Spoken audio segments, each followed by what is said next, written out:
I was involved with the illegal youth organization, the Social Democratic Youth Organization called Future, Zukunft.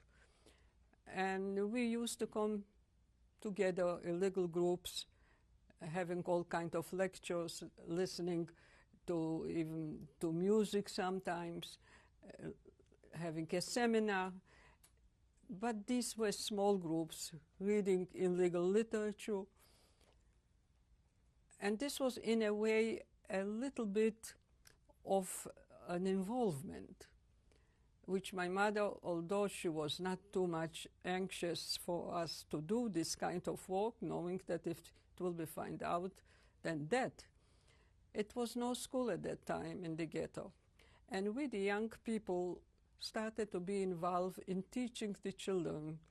And the so-called, we called this the children corners, where children who were not able to go to school, the schools were closed, we used to take them together to teach them songs, to teach them how to write, and in a way giving them a little bit of life.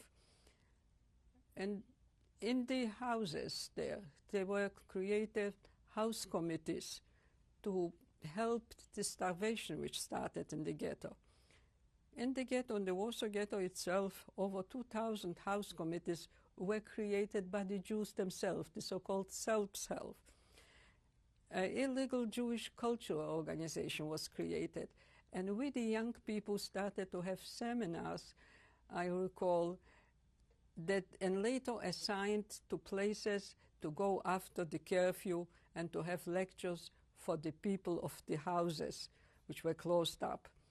So I, as 16, 17-year-old, went to such lecture, and I recall it was on Pavia 30, and I was talking about parrots, about Bądźcie Szwajk at this particular lecture, and two young people, children, were outside, the windows were covered, in case German will come and knock, to have time that we will be able to disperse.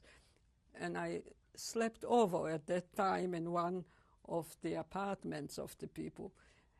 It's very difficult for me to say how the lecture, what they talked, but I still remember the atmosphere, the uplift, that in the ghetto was so much starvation and the typhoid epidemic which started, and hunger and misery.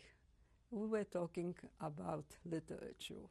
And a young girl was talking to older people, and they were listening, and somehow it was the thought, the hope that this will pass.